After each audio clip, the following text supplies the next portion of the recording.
Okay, right. Good morning, good evening, good afternoon, wherever you are across the globe. Welcome to what's it, On the Sofa with Esther and Ejay. Well, today, ladies and gentlemen, we will be interviewing the legendary Steven Collazo. Who's that? He's also a comedian, right? And Steven is the lead singer. It's right for the band Odyssey, and so we're just going to be taking him apart today, getting to know who is the person behind the artist, and getting to know a little bit more about what's coming up and what he's doing with himself lately. Yes, indeed. And so, it is an honor to meet you today and to have this conversation. I was speaking to someone earlier on, and they're my favourite band. I really like them, and I'm not sure if I'm their friend anymore because I vibe with them well, as you do. But certainly, we're going to find out a bit more about you, Steven. And Steven, I usually like to ask my guests, who is Steven in a nutshell, in a peanut shell, in a coconut shell, in a crab shell? I think that sounds good. Yeah, I think that sounds great.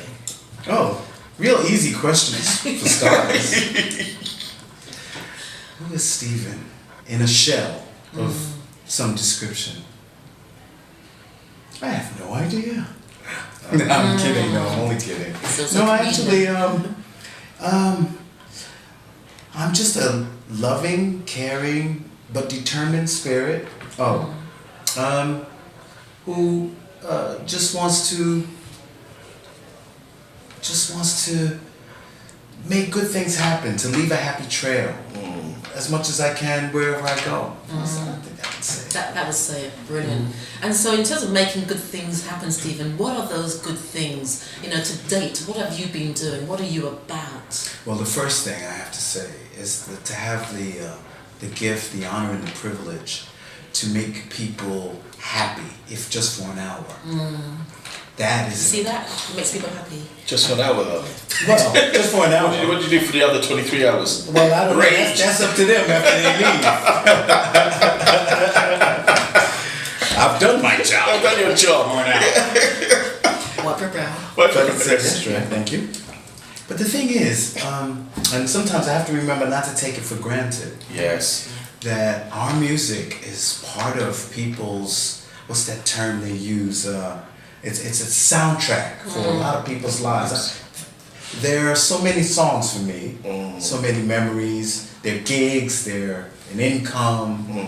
And that's not to take away from the other things that they are, but I have to always remember that for the people who have paid money to come somewhere and see us, this is memories. This is part of their lives. And so for that hour or hour and a quarter or 45 minutes or whatever it is, I and my colleagues are transporting people back to a time in their lives. Yes. What a privilege, what an honor to be able to do that for people. And make them happy, hopefully make them happy. And is that the key to you being humble? Because before we came here, we were just talking about a lot of different stuff, and with having the success you have and the platform that you have, it's very easy for people to have a huge ego, especially in this type of business. But you seem, you appear to be really down to earth, easy to talk to, very engaging. What prepared you for that? How were you able to manage that amongst all this chaos? Well, because my mother, as you know, is the founder of the group. Okay. And thanks, Mom. So yeah. And back in the day, my mom was a legal secretary. Okay. While she was building this Odyssey thing. So first of all, there was the being black, and then there was being a woman. Yes. To which I witnessed everything. And such as, can you elaborate a bit? Well, on that? racism and sexism in 2 words. 2 words. My mom was a feminist long before the term came into vogue. Yes. And I made a joke to you earlier. I used to say to my mom, "Mom, I'll tell you something, I'd never be the man you is." Fantastic. Because she was just so, not to take anything away from my father in any way. Funnily enough, he gave me quite a lot of the girly things. He's the one who taught me how to cook and taught me the importance of and looking after yourself, keeping yourself clean, and all the things that sometimes some men don't quite learn. Sorry. But Mom was she was the assertive one. Yes. But it's too late now. Oh, it's too late. It's all gone. Cat's out the bag. So that was the importance of seeing what it's really like, so that when you got to a point, or even as I got to a point of being caught in the glitz and the glam of it, to not believe the hype. Yeah, because I saw it long before the hype was real. You know, when Native New Yorker first came out in 1977, we were still living in the projects, in the council houses, do you lie? Yes. Wow, yes. And Mom and my auntie's picture were plastered all over the New York City subway system. Wow. Everywhere. You couldn't go anywhere. You couldn't ride a train. You couldn't see anything without seeing this picture. The album, the debut album, blah, blah, blah. Yeah, we were still living in the projects. Yes. And, I mean, it all looks glamorous and everything. So people in the projects were thinking, oh, y'all are doing really well. Oh, you're rolling in it now. We're still thinking, yeah, we're really rolling in it now. The same shite we was rolling in yesterday, actually. But it took some time before any of it actually sort of started catching up. And then finally we had to get out of the projects because we almost became targets for different Absolutely, I can imagine. you know, yet we were not rich. We weren't even well off. We weren't really any better off than we were the day before all of those posters were plastered all over the subway system. So it's all an illusion. And that's what keeps me humble, is the knowledge that it's all an illusion. It's not real. It can end at any time. And it can end at any time. And it has ended, not ended, but it has subsided considerably for periods of time where just nothing was happening and nothing was going on and work was hard. I've had loads of jobs, security guard. I actually like cleaning jobs because it keep you fit, it's free gym. And yet, you know, you don't have to take the work home with you after it's all said and done. And yet you can earn a decent living and while you're waiting for the next, or trying to get other things going. So that's what keeps me humble. And that's brilliant because then I mean, I have the privilege of interviewing so many old school artists, and that's one thing that they talk about, that maturity that... No, mature school. Sorry, Ejay? Mature school artists. Okay, more mature, sorry, not old school, apologies. More mature school artists. I'm gonna call you Mr. Semantics. That's gonna be a long interview. We've got 45 minutes, Ejay. Fine, yes. 45 minutes. Please don't disturb me for another 2 seconds. Okay. As I was saying... Time's up.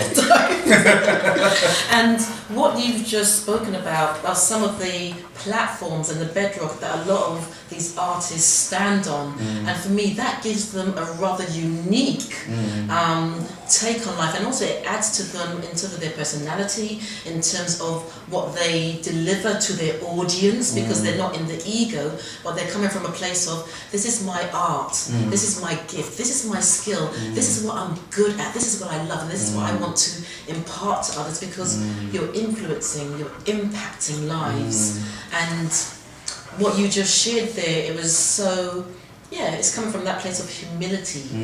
And I feel that adds even more to your performance. Does that make sense? Well, yes, but what I would like to add to that, well, what my wish is for a lot of the artists, and I mean no disrespect to anyone, we all perceive what we perceive. But the one word that I would have liked to include in all of that you just said is what a privilege. Yes. It is to do what we do. Yes. To actually get paid for doing what we do. Doing what we enjoy. Sometimes I think my fellow artists occasionally forget that this is not just yes, it's your art and great, you know, yes, and we've struggled hard to get here and to be able to do it. But especially when you're, what was the term you used, mature school? Yes, mature school. Old school. Okay. We forget over all these years what a privilege it is to be 20, 30, 40 years along. Yes. And still going, still be doing what we do, getting paid for it, still having people come to see us in our case, there are even 20-year-olds. What would you call the 20-year-olds, EJ? Picnic. You them. Younglings. Leave them. Well, listen, thankfully that I'll be working till I'm 117 years old. Absolutely. Thanks to them. Absolutely. And regardless of what we think of them now, these will be the good old days for These those will be children. the good old days for them.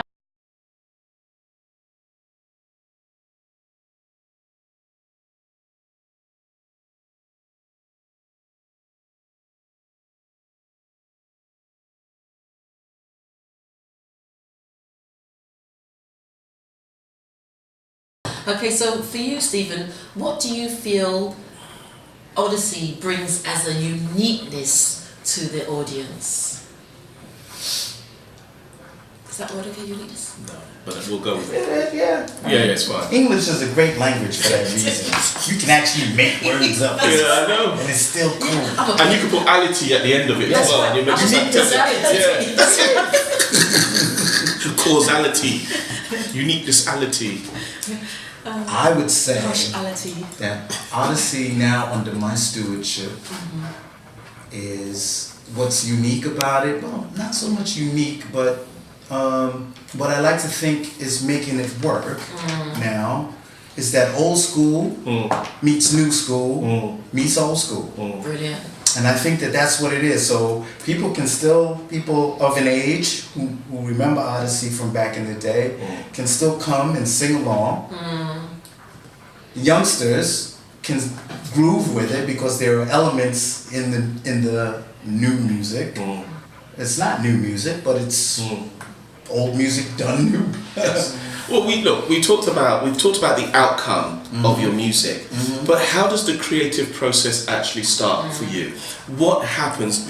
You haven't got a track hasn't been created yet, and you now know you've got to do an album. What's your process in terms of that music coming through?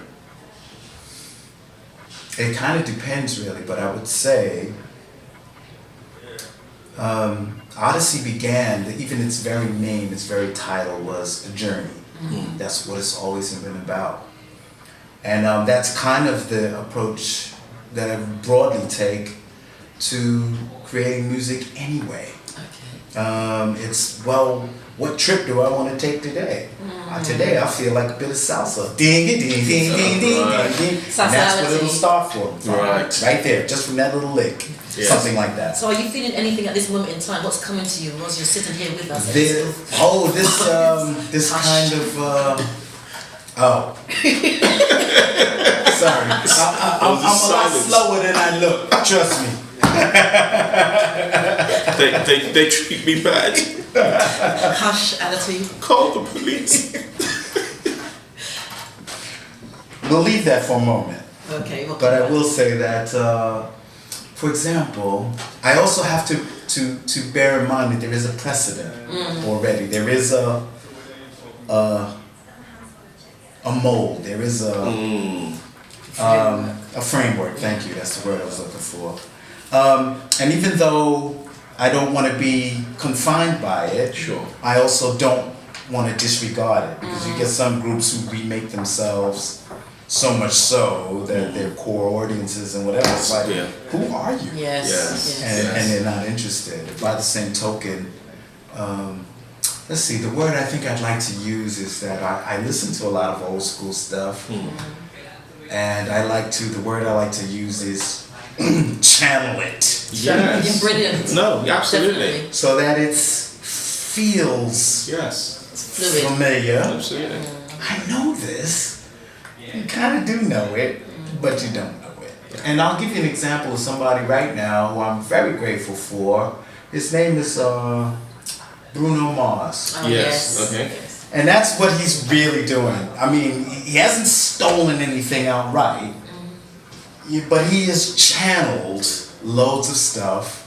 So it's old school meets new. That's why I say it's not unique. But I love jazz funk. I mean, jazz funk was kind of my thing. I loved you know, when I was growing up. Don't ask me who the artists were. Just once I heard it, I knew what it was, and it was my groove. And then it just disappeared. Yeah. And Bruno Mars kind of brought back that jazz funk thing, because there's just something about that kind of music for me anyway that was it connected. So being around a lot of artists, singers, and performers, you know, sometimes you get people who can have a melody, but they can't write lyrics, and then you get some people who can write lyrics, but they can't write melodies. Do you fall on any side of that, or are you both lyrical, can write lyrics and put melodies together? You get a melody in your head. I know, like you said, when the salsa thing comes, you just do a salsa beat or salsa rhythm, and then those words then start to form.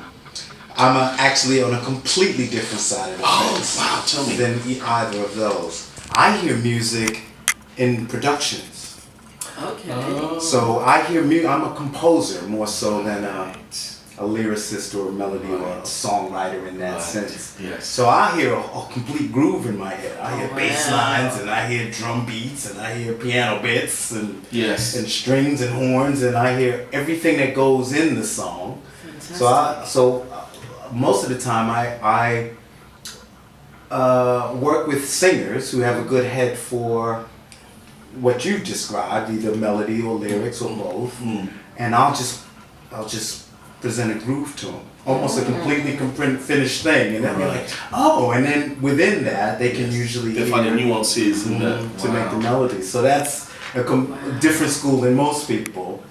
I can write melodies and lyrics for other people's music. Yes. I struggle, funnily enough, with writing melodies and lyrics to my own music. Yes. I don't know why that is. Yes. It's one of those mental blocks that I've never quite been able to get around. But so that's the school I come from. I hear productions, and then I have to sort of mold a melody and lyric into a basically a finished track. Right. How do you know when your work's finished? When I don't hate it. Now, is that a long process or that short process? It varies. It varies, right? Well, the thing is, no matter what, especially if you listen to it too much, it's never finished, or it's never right, or there's always something you can make better. Yes. So for me, the finished thing is when I don't hate it. That's when I can listen through it once or twice, and I don't hate. There's always going to be a little bit. I could have done without that, but I could live with it. Yes. Because the perfectionism thing makes you never get anything finished. Yeah. I have a recording studio. I get artists in all the time, and it's just that same thing. Listen, you are never going to be 100% happy. You know, if you take this home and you listen to it 100 times, you're going to hear every little breath in between the T and the yes that you took, or the yes and the T.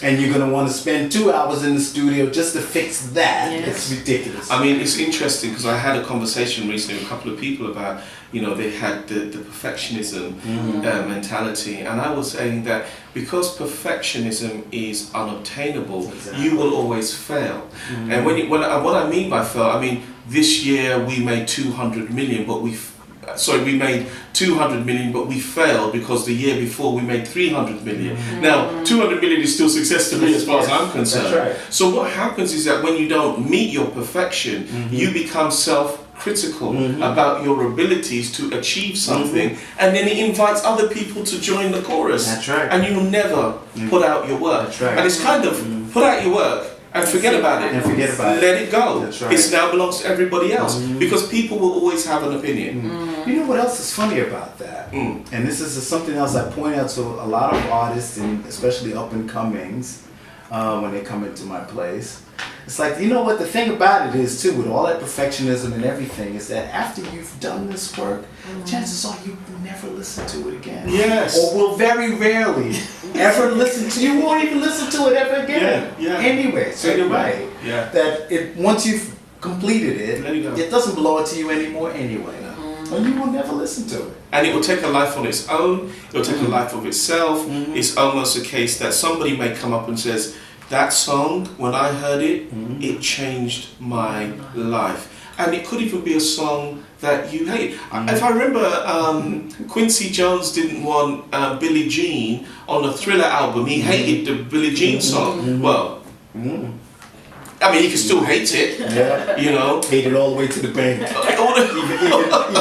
to this day. Even to this day. I hate that song. I hate that song. You know, yeah, sure, yeah. Take a couple of minutes. Yeah, go buy the aircraft. There you go. Well, Steven, you know, when you're performing, when you're up on stage, what does that feel like? Because we spoke about the processes, we spoke about content, but now let's talk about the performance. Are you okay with that, Ejay? Performance. That's my pixie moves, one of my pixie moves. Oh, yes. yes. You like it? I like it. Because Well, when I'm familiar do with you see how pixie easy that was? They're Yes. performing. Yes. Yes. Right.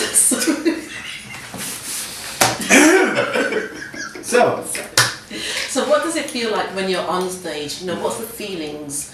That too varies from gig to gig, and because I'm pleased and proud to say that I've done everything from the tiniest little rooms, all by my lonesome, Okay. to festivals where there were up to, well, tens of thousands of people. And each has its decided advantage and each has its decided detriment. The wonderful thing about the little places is their intimacy. You can look right in people's eyes and you can really get a true sense of what's happening with them as you. And the detriment of that is that you can look right into people's eyes and you can see exactly what they're thinking and if they're happy. And it's arms crossed, and you know, and that's the downside. Oh my God. The arenas and the festival things, where, as I say, where there are thousands and sometimes tens of thousands of people. The advantage of that is that suddenly now, I mean, there is nothing like, you know, I mean, I hate to think of myself as a power mad person, but it is, you can't help but feel it. I saw you at 40s of Disco at Wembley a couple of months ago, and you just took the stage by storm. You did some of the acrobatics that you did, Steven. You know, but you were this energy force on stage, and I came away, I almost lost my voice because, you know, that energy just went voom. Well, thank you. But you can see that you were in your element, and also your backing singers, they were in their element. So I would say you do have that force and that energy, and which I is feel contagious. it. I do feel it, and then when it comes back to you, it's kind of like, oh, especially being Stevie Geek, who I still see when I look in the mirror. Thankfully, nobody else sees him anymore, but I still see him when I look in the mirror. Yes. Stevie Geek, wow!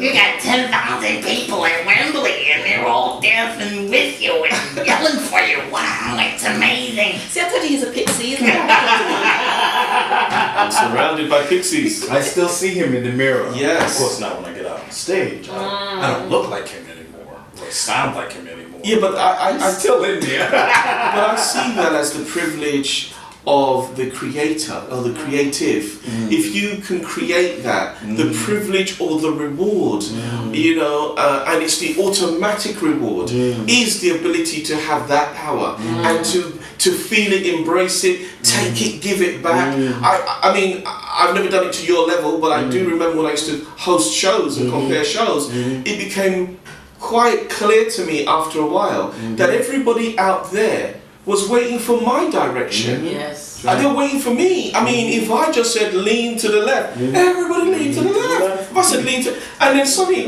you get this kind of Wave. okay, I'm the boss. I know.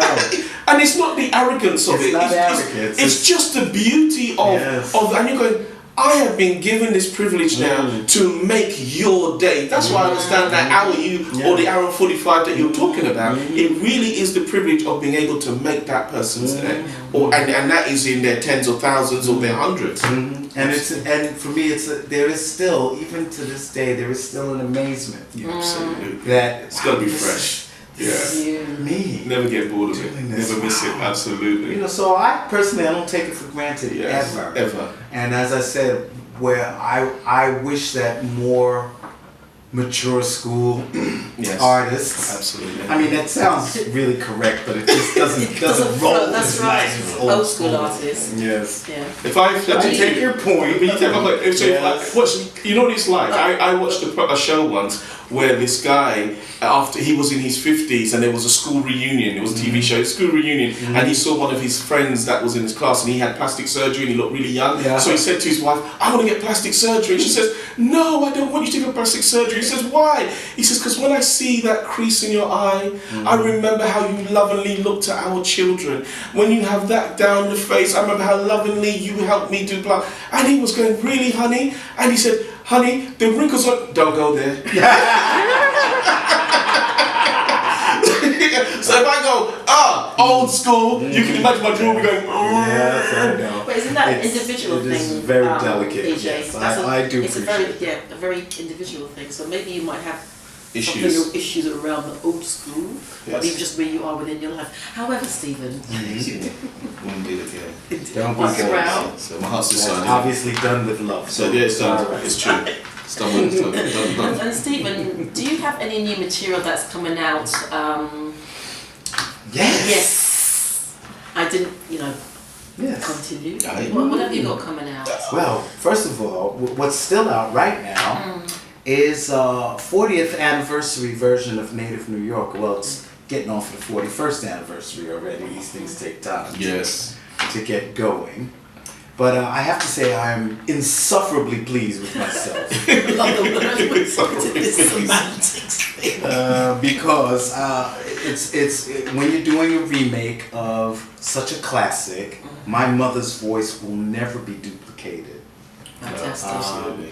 And yet, so it was trying to find the production and trying to find a way to do it in such a way so that we gave a nod and it was still there. Didn't corrupt it, but didn't.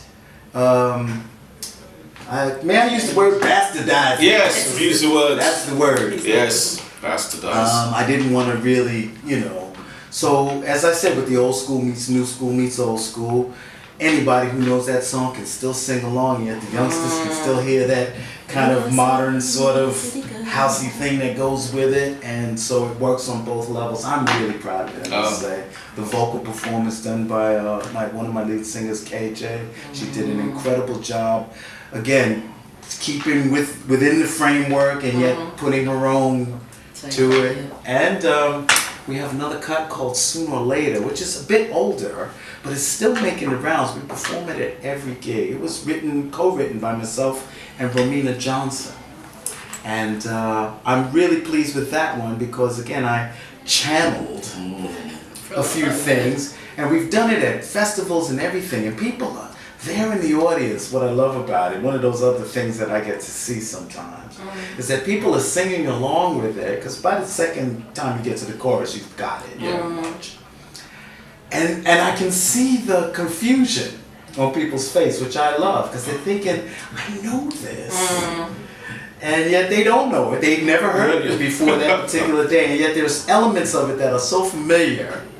They think they know it. And they probably recognize subconsciously elements of it that I channeled from other things. Yes. But I think it works in that way. And so we continue to perform it and continue to promote it. The industry has changed so much, it's really hard to just get things out like you used to. But it's okay, now it's just keep plugging away at it, keep performing these songs, and that sooner or later, now when we go to gigs, a lot of people know it now, even though they've not heard it except maybe once or twice on the radio. Yes, wonderful. And in winding down, Stephen, I'll give you your turn soon. I do, I have a turn. Wow, damn. I'm having a turn. As long as it's not a hot flash. That's what I'm having actually. But is It's there not a hot anything... flash, baby. Get out of here. You don't do me like that. Yeah, I don't do you like that. Anyway, Stephen, for anyone, because you've spoken about the processes, you've spoken about the performances, you've spoken about a whole plethora of things that make up who you are. If there's any sort of advice that you would give someone who wants to get out there and do something, do what you love, embrace what you love, what would that be? Well, I'm going to take on some of Ejay's semantics. Ooh. From the last time that we spoke. My mom told me many years ago to try anything. And we had a bit of a discussion about that. I still think it's a matter of semantics, but I certainly did take your point. Yes. That even sometimes the way you say things does have a way. So I will modify that to say do anything. Anything that you can, anything that it takes to get wherever it is you're trying to go. That's my advice. Get some more education if you need it. Talk to people. Ask for help. Whatever it takes, do anything. Really? What? That I'm taking his semantics? Do anything. We can take this. Oh, well, yeah. He knows what I'm doing. Oh, wow. I don't know. Do anything legal and within reason. Yes. As part of your highest goods. That doesn't See, create that's why children. semantics is, can be dangerous. Don't worry. See? Yes.